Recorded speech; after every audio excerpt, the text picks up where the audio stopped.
Hello guys, welcome back to my channel. तो आज है लेक्चर नंबर 12 इस चैप्टर का। आज हम क्या क्या बातें करने वाले हैं। अब लगभग हम बिल्कुल लास्ट लगभग 2 लेक्चर और बनाएंगे, या तो हम पूरी कोशिश करेंगे कि इसी लेक्चर में कंक्लूड कर दिया जाए ये पूरा ह्यूमन रिप्रोडक्शन का चैप्टर। ठीक है, तो मैंने बोला कि आज हम क्या क्या बात करने वाले हैं। आज हम सबसे पहले बात करने वाले हैं कि सेकेंड मियोसिस कैसे कम्प्लीट होगी। ठीक है, सबसे पहले बात करते हैं कि सेकेंड मियोसिस कैसे कम्प्लीट होगी। देखिए, बिफोर फर्टिलाइजेशन, फर्टिलाइजेशन के पहले, बिफोर फर्टिलाइजेशन, ठीक है, before fertilization second meiosis completes हो जाती है। देखिए कैसे, जैसे ही आपका जो ये सेकेंडरी ओसाइट था, सेकेंडरी ओसाइट का ये जोना पेलिसिडा की लेयर थी। जैसे ही स्पर्म इस जोना पेलिसिडा की लेयर को तोड़ के इसको टच करता है, ठीक है, इसको टच करते हैं, दोनों के साइटोप्लाज्म मिलते हैं, उससे पहले ही आपकी सेकेंड मियोसिस कंप्लीट हो जाती है। ठीक है, यहाँ पर आपको कैसे कंफ्यूज कर सकते हैं, यहाँ पर आफ्टर फर्टिलाइजेशन देख के आपको कंफ्यूज कर सकता है, पर आपको याद रखना है कि बिफोर फर्टिलाइजेशन होता है। देखिए, सेकेंड मियोसिस में क्या होगा, जैसे मियोसिस नंबर 2 था वो कंप्लीट हो गया, मेटाफेज 2 में वो था क्या था, फोर्थ मियोसिस 2 कंप्लीट हुआ, जिससे आपका एक तो बन जाएगा ओवम, ओवम या जिसे ऊटिड भी कहते हैं। दूसरा बनेगा सेकंड पोलर बॉडी। और मैंने आपको पहले ही बताया था कि जो पोलर बॉडीज होती है उनका कोई काम नहीं होता, वो सिर्फ और सिर्फ साइटोप्लाज्म का बैलेंस बनाने के लिए होती है।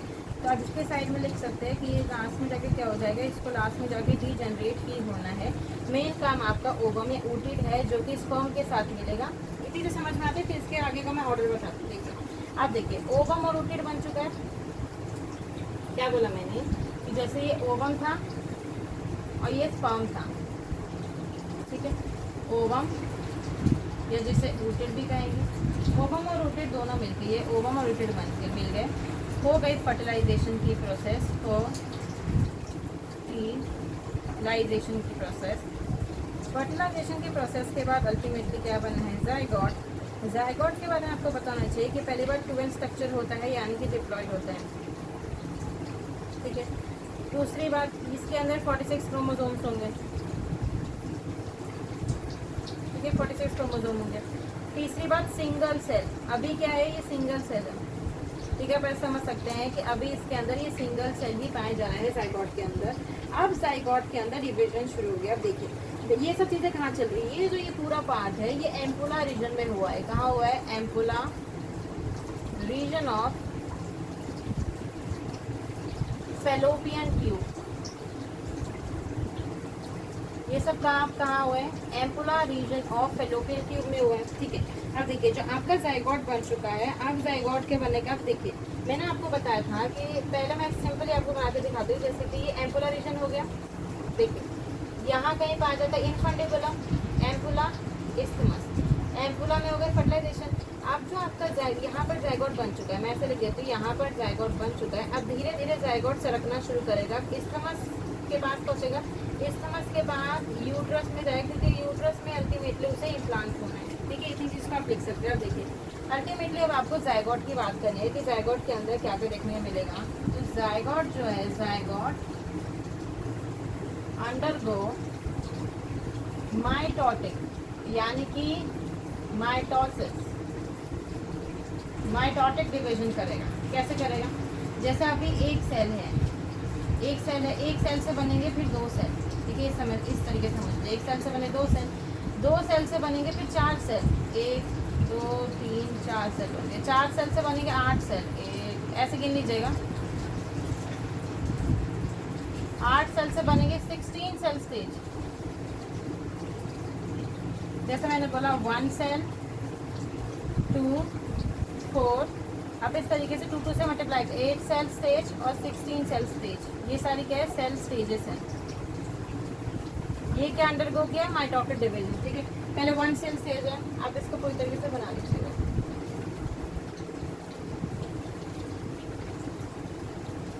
ठीक है, किस तरीके से मैंने बोला, पहले 1 सेल स्टेज ही क्या, अभी जाइगोट है, 1 सेल स्टेज के बाद 2 सेल स्टेज बनेगी, फिर 4 सेल स्टेज बनेगी, फिर 8 सेल स्टेज, फिर 16 सेल स्टेज, ऐसे करके आगे बढ़ता जाएगा। ठीक है, जाइगोट से फर्दर डेवलपमेंट होती जाएगी। अब इनके कुछ नाम भी हैं, ठीक है, इनके कुछ नाम भी हैं जिनके बारे में आपको पता होना चाहिए। देखिए, 1 सेल 2 सेल 4 सेल, ठीक है, सबसे पहले आप लिखिए कि 8 to 16 सेल स्टेज को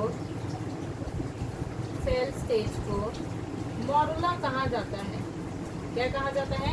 मॉडुला कहा जाता है। ठीक है, इसके बाद फर्दर बनेगा आपका ब्लास्टोसिस्ट या फिर ब्लास्टुला। ब्लास्टुला का मैं इसके बाद स्ट्रक्चर बना के दिखाती हूँ। तो मैं इस प्रकार के डिवीजन को क्या बोला जाता है? Cleavage division. एक फैंसी नेम होता है जिसे बोला जाता है क्लीवेज डिवीजन। इस प्रकार से डिवीजन, क्योंकि क्या है, ये सेल में टूट रहा है, सिर्फ न्यूक्लियस बढ़ते जा रही है, सेल में नहीं टूट रही है, इसका सेल में टूटना हमें नहीं दिखाई दे रहा है। ठीक है, तो इस तरीके से डिवीजन आपको दिखते रहेंगे। ठीक है, अब क्या ब्लास्टुला ब्लास्टोसिस्ट कैसा दिखता है? देखिए, ब्लास्टुला में सबसे बाहरी लेयर पाई जाएगी। देखिए, ब्लास्टुला में सबसे बाहरी लेयर पहली बात ये पाई गई, इसको आप इस तरीके से समझ लीजिए, ये हो गई सबसे बाहरी लेयर।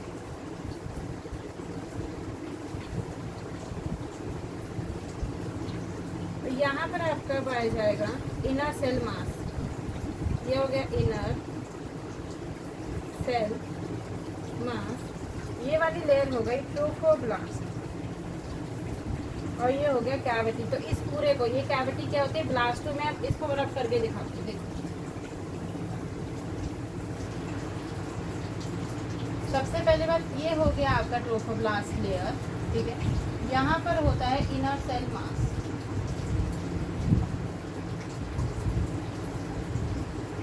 ठीक है, इसको थोड़ा बड़ा भी मास, इसको आप बोलिए इनर सेल मास। ये बाहर वाली लेयर को बोला जाता है ट्रोफोब्लास्ट। ये जो कैविटी आप देखिए, ये हो गई लेयर, ये पूरी हो गई लेयर। अभी जो कैविटी, इतनी जो कैविटी बच गई, जो खाली हिस्सा बच गया, इसे बोला जाता है ब्लास्टोसील। सील का मतलब खाली कैविटी, और ये पूरा स्ट्रक्चर बना देता है ब्लास्टुला या फिर ब्लास्टोसिस्ट। अब देखिए, इसी का ही होगा इम्प्लांटेशन। आपसे मैं पूछे कि इम्प्लांटेशन कौन सी जगह में होता है, कौन सी लेयर में होता है, पेरीमेट्रियम, मायोमेट्रियम, एंडोमेट्रियम में, तो आप बोलोगे कि एंडोमेट्रियम लेयर होती है जिसके अंदर आपका इम्प्लांटेशन देखने के लिए मिलता है। ठीक है, इम्प्लांटेशन क्या देखने के लिए मिलता है? एंडोमेट्रियम लाइनिंग में ब्लास्टोसिस्ट या ब्लास्टुला का इम्प्लांटेशन देखने के लिए मिलता है। इसी ब्लास्टुला या ब्लास्टोसिस्ट का इम्प्लांटेशन हो गया एंडोमेट्रियम लाइनिंग में। जैसे इम्प्लांटेशन कैसे होगा, देखिए, आप ऐसे समझिए कि मैंने ये बना दिया, इस तरीके से यूट्रस बना था, ये यूट्रस के मान लीजिए लाइनिंग हो गई, ये हो गई आपकी यूट्रस की लाइनिंग। यहाँ पर कहीं आपका था, यहाँ से मूव होते होते यहाँ पर जाके ये क्या हो जाएगा? इम्प्लांट हो जाएगा। ऐसे यहाँ पर इम्प्लांट होगा, ये ब्लास्टोसिस्ट यहाँ जाके इम्प्लांट हो गया। ठीक है, इसे ही कहा जाता है इम्प्लांटेशन प्रोसेस। अगर इम्प्लांटेशन हो गई है तो इसी को बोला जाएगा प्रेगनेंसी। क्या बोला जाएगा? प्रेगनेंसी बोला जाएगा। देखिए कैसे होती है। अब आपको ये चीज़ में कुछ लाइन्स लिखूंगी, उससे आपको एज इट इज लर्न कर लेना है। देखिए क्या होगा आफ्टर इम्प्लांटेशन।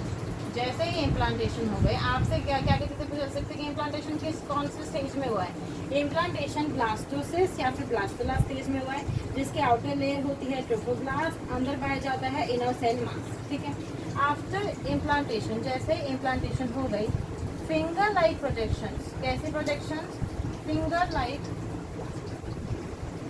प्रोजेक्शंस अपीयर होंगी on the trophoblast layer, on the trophoblast layer.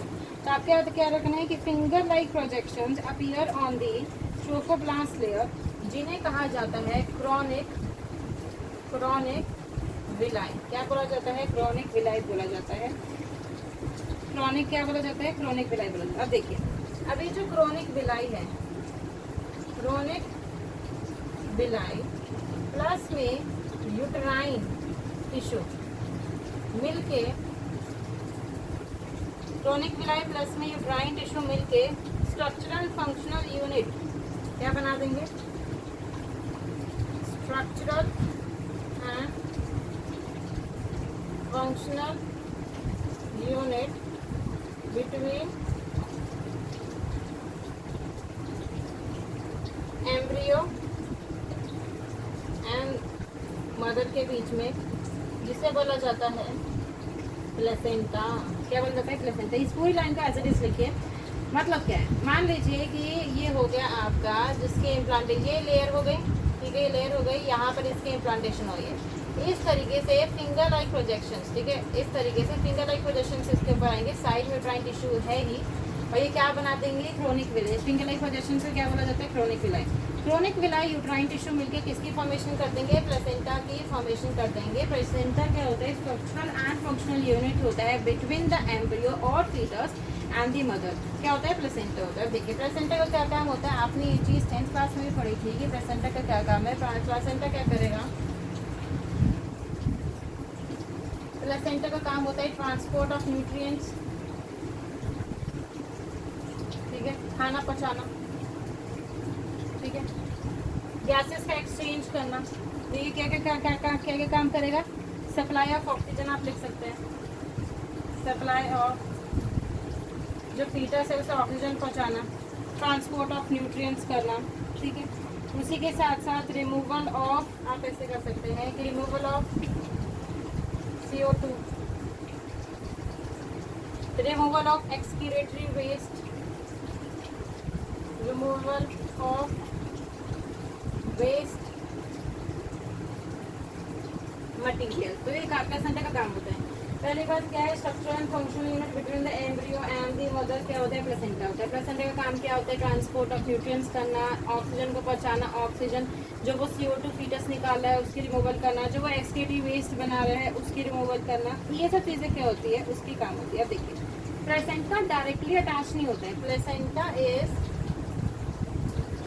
Attached with embryo with the help of umbilical cord। umbilical cord के बारे में आपको पता होगा, umbilical cord के थ्रू कनेक्टेड होता है। मतलब placenta is attached to embryo directly नहीं, placenta is attached to embryo with the help of an umbilical cord. किसके हेल्प से, अम्बेलिकल कॉर्ड की हेल्प से। इतनी चीज़ आपको समझ में आती है, इतनी चीज़ मैंने आपको अच्छे से समझा दी। देखिए इसके आगे अब इसके आगे आपको प्लेसेंटा के बारे में और भी अब चीज़ें जाननी है कि प्लेसेंटा और कैसे वर्क करती है। सबसे पहले आप लिखिए पॉइंट बना के कि placenta act as endocrine tissue, ठीक है, किसकी तरह काम करता है, एंडोक्राइन टिश्यू की तरह काम करता है। अगर वो एंडोक्राइन टिश्यू में काम करेगा तो वो सेवरल हार्मोन्स की सिक्रेशन करेगा। प्लेसेंटा किसकी तरह काम करने लगता है, एंडोक्राइन टिश्यू की तरह। एंडोक्राइन टिश्यू की तरह काम करने की वजह से वो कुछ हार्मोन्स की सिक्रेशन करेगा। सबसे पहला आप हार्मोन लिख सकते हैं HCG, फिर लिखिए HPL, उसके बाद ईस्ट्रोजन, सबसे लास्ट में होगा प्रोजेस्टेरोन, ठीक है। आप इनकी फुल फॉर्म लिखिए। HCG की फुल फॉर्म होती है ह्यूमन क्रोनिक गोनेडोट्रोपिक। इसकी फुल फॉर्म होती है human placental lactogen, human placental lactogen. सबसे पहले इतनी बात लिखिए कि प्लेसेंटा क्या करेगा, एंडोक्राइन टिश्यू की तरह काम करने लग जाएगा, जिसकी वजह से वो बहुत सारे हार्मोन्स की सिक्रेशन करेगा। क्या करेगा, बहुत सारी हार्मोन्स की सिक्रेशन करेगा, जैसे HCG, HPL, ईस्ट्रोजन और प्रोजेस्टेरोन, ठीक है। इतनी समझ में आती है, ठीक है। इसके बाद आपको क्या लिखना है, इतनी चीज़ लिख दी। अब इसके बाद आपको लिखना है कि ड्यूरिंग प्रेगनेंसी कौन से ऐसे 3 हार्मोन है जो सिर्फ मतलब एक नॉर्मल गर्ल है, ठीक है, एक नॉर्मल गर्ल है जिसके अंदर प्रेगनेंसी नहीं हुई है और एक प्रेग्नेंट वुमेन है, तो उनके बीच में कौन से ऐसे हार्मोन में डिफरेंस है। तो अगर कोई प्रेग्नेंट मदर है तो उसके अंदर ओनली ये 3 हार्मोन्स पाए, मतलब कि स्पेसिफिकली 3 हार्मोन्स पाए जाते हैं, HCG, HPL और रिलैक्सिन। अब देखिए HCG या HPL कौन निकालता है, प्लेसेंटा।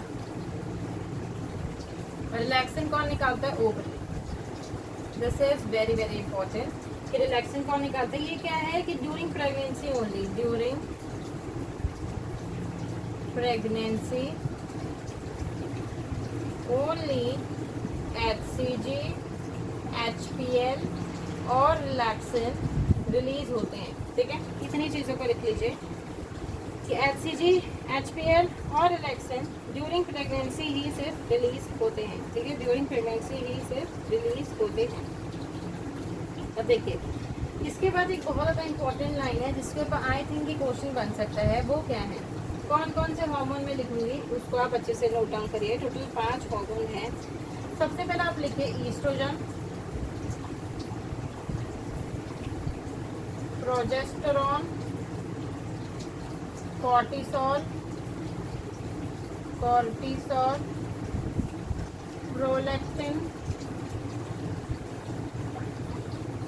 ठीक है, कौन कौन से हो गए, प्रोलैक्टिन और एक और लिख लीजिए थायरोनिन,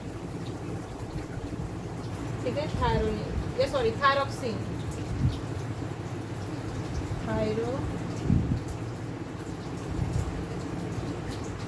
ये 5 हार्मोन इंक्रीजेस सेवरल फोल्ड्स, बहुत ज़्यादा इंक्रीज हो जाते हैं मैटरनल ब्लड में, increases several fold in maternal blood during pregnancy.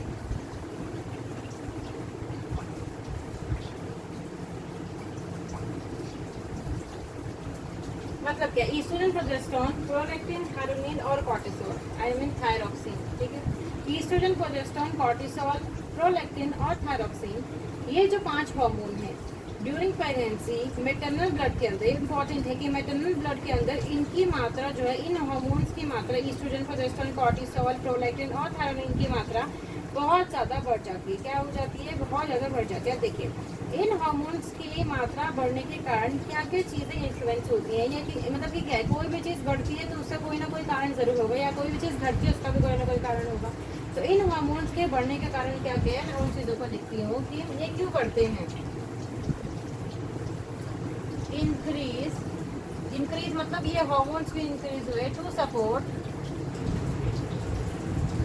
Fetal growth, fetal के ग्रोथ में ये हार्मोन्स क्या करते हैं, ये हार्मोन्स क्या करते हैं, हेल्प करते हैं फीटल ग्रोथ के अंदर, supporting the fetal growth. Metabolic changes in the mother and maintenance, metabolic changes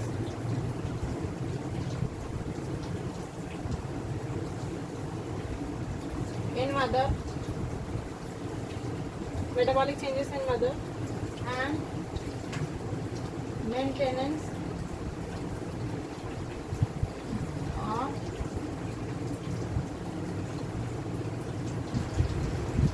pregnancy. So increase to support, ये क्वेश्चन बहुत अच्छा बन सकता है। Include to support fetal growth, सबसे पहला इंपॉर्टेंट कि इंक्रीज टू सपोर्ट, क्या सपोर्ट करेंगे, फीटल ग्रोथ को सपोर्ट करेंगे।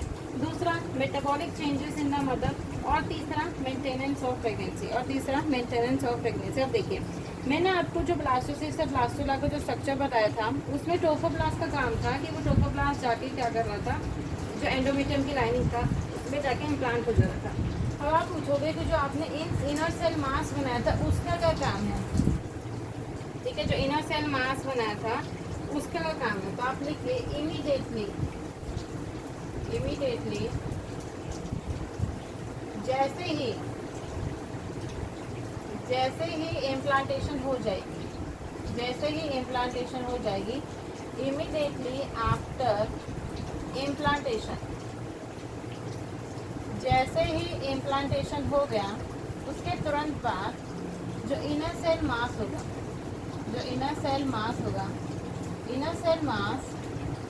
contains stem cell has the potency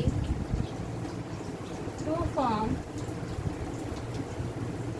tissues and organ of body।